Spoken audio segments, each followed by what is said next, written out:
लाते हैं कि माता पिता तो आपको प्रत्येक जूनी में प्राप्त हो जाएंगे। पशु बनोगे वहां माता पिता, पक्षी बनोगे वहां माता पिता। लेकिन सतगुरु सेवा और बंदगी ये फेर मिलन की ना। पुण्यात्माओं, मनुष्य शरीर के अंदर ही ये वस्तु उपलब्ध हो सकती है। मनुष्य शरीर के अंदर ही परमात्मा प्राप्ति हो सकती है और मनुष्य शरीर प्राप्त प्राणी को ही सत्संग उपलब्ध हो सकता है। पुण्यात्माओं, सत्संग मिलना बहुत कठिन है। सत्संग उसे कहते हैं जिसमें सच्चा ज्ञान हो। बाकी सत्संग नहीं है। जिनके ज्ञान ऐसे बच्चों जैसे हैं तो क्या वो संत सत्संग करते हैं? जो अभी तक परमात्मा को निराकार बताया करते थे, क्या वो सत्संग करते हैं? वो झूठ बोला करते थे। अभी तक जो ब्रह्मा विष्णु महेश के माता पिता कहते थे इनके कोई माता पिता नहीं है, इनकी जन्म मृत्यु नहीं होती, तो क्या वो सत्संग किया करते? जो संत ये बताते हैं सतलोक में प्रकाश ही प्रकाश है, भगवान है ही नहीं, आत्मा उसमें जाकर के ऐसे लीन हो जाती है जैसे बूंद समुद्र में, तो क्या वो सत्संग किया करते?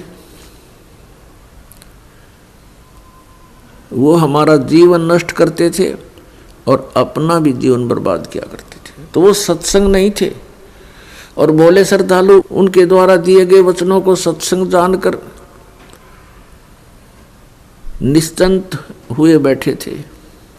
अब सत्संग आपको अब प्राप्त हुआ है या उन महापुरुषों ने सत्संग किया था जिनको परमात्मा मिले थे? परमात्मा की प्राप्ति के उपरांत जिन्होंने जो वचन बोले वो सत्संग था। उनमें कौन कौन से महापुरुष थे जिनको परमेश्वर प्राप्ति हुई? जो दास के नॉलेज में है उनमें से चंद महापुरुषों के नाम इस प्रकार हैं। आदरणीय धर्मदास साहिब जी, आदरणीय मुल्कदास साहिब जी, आदरणीय नानक साहिब जी, आदरणीय दादू साहिब जी, आदरणीय गरीबदास साहिब जी, गांव छुडानी, जिला झज्जर, हरियाणा वाले, आदरणीय गीसादास साहिब जी, गांव खेखड़ा, जिला मेरठ, उत्तर प्रदेश वाले। इन महापुरुषों ने जो परमात्मा प्राप्ति के बाद जो वचन बोले वो सत्संग था। और इनके अतिरिक्त जो वचन इन महापुरुषों की वाणी से मेल नहीं खाते वो सत्संग नहीं है। अब इन महापुरुषों ने क्या बताया है? अनंत कोट ब्रह्मांड का एक रति नहीं भारे, सतगुरु पुरुष कबीर हैं ये कुल के सिरजनहारे। ना सतगुरु जननी जने उनके माने बापे, पिंड ब्रह्मंड से रहित हैं नावा तीनों तापे। परमात्मा स्वयं भी आकर के क्या बताते हैं कि चारों युग में संत पुकारे, कूक कहा हम हेल रे, हीरे माणिक मोती बरसे ये जग चुगता ढेल रे। पुण्यात्माओं, परमात्मा के गुणों में, परमात्मा की लीला में जो सदग्रंथों में वर्णित है, स्पष्ट किया हुआ है कि वो परमात्मा ऊपर सतलोक में रहता, सचखंड में। संत भाषा में उसको सचखंड कहते हैं और वेद भाषा में उसको रतधाम बोलते हैं। रतधाम मीन सतधाम, सतलोक कहो, सतधाम कहो। संत भाषा में परमात्मा की उपाधि सतपुरुष, अकाल मूर्त, शब्द स्वरूपी राम, आदि से कहा जाता है। वेदों और गीता में उसको परम अक्षर ब्रह्म कहा है, सच्चिदानंद घन ब्रह्म कहा है, दिव्य परम पुरुष कहा है। वो परमात्मा हम सब के पिता है। हम अपनी गलती से काल के जाल में फंस गए, वो दयालु हमारे लिए फिर भी भटक रहे। पुण्यात्माओं, अब समय आ गया है, बहुत सतर्क होना पड़ेगा आपको। असंख्य जन्म हो गए आपको इस काल के लोक में कष्ट पर कष्ट उठाते हैं। उसके विषय में बताते हैं, कोटि जन्म तो भरमत हो गए, कुछ ना हाथ लगा रे, और कुकर सुकर खरबा बोरे, कौआ हंस बुगारे। कोटि जन्म तू राजा की, न मिटी न मन की आशा, भिक्षुक ओ कह दर दर घूम लिया, ये मिला न निर्गुण रासा। इंद्र कुबेर ईश की पदवी, ब्रह्मा वर्ण धर्मराया, विष्णु नाथ के पुर को जाके तू फिर भी वापस आया। असंग जन्म तन मरत्या हो गए, जीवित क्यों ना मरे रे, और 12 मद मैल मठ बोरे, बहुर न दे धरे रे।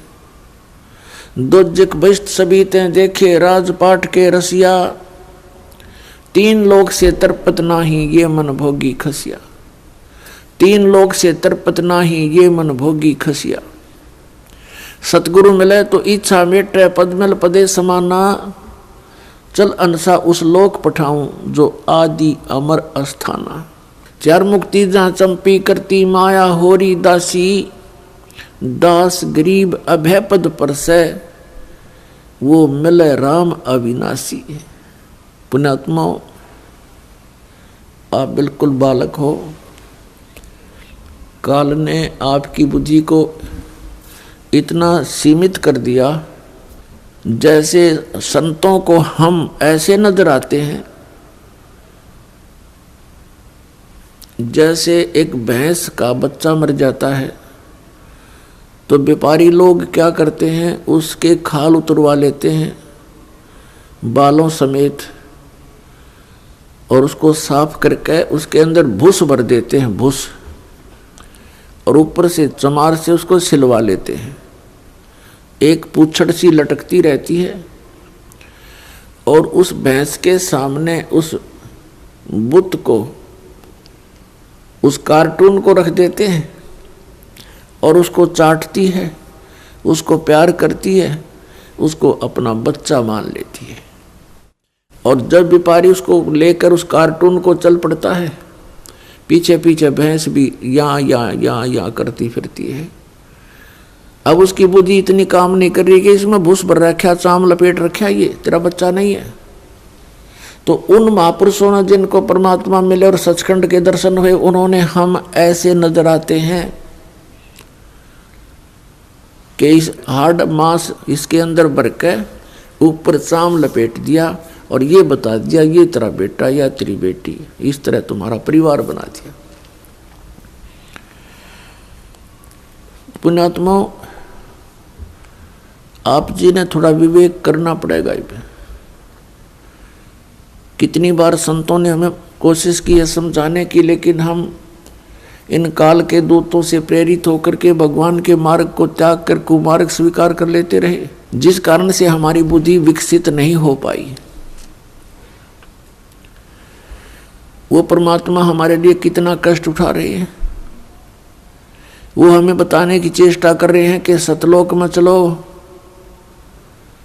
वहां तुम्हें सुंदर शरीर मिलेगा, उसके अंदर ये नाड़ी तंत्र नहीं होगा, 5 तत्वों से बना हुआ नहीं होगा, उसमें ना कोई रोग कोड होगा, उसमें बीपी हाई लो नहीं होगा, उसमें कभी वृद्धावस्था प्राप्त नहीं होगी। वहाँ सचखंड के अंदर आप की ऐसी सृष्टि होगी, ऐसा ही परिवार होगा जैसा यहाँ पर है, और वहाँ कोई काम नहीं। अपने आत्माओं, आपकी संतान हुई, आपने मकान बनाए, उन बच्चों के लिए सारी सुविधाएं की और करते ही रहते हो। अब ये नहीं पता पिता की मृत्यु हो जाए, पता नहीं माँ की मृत्यु हो जाती है, और पता नहीं बेटा मर जा बेटी मर जा।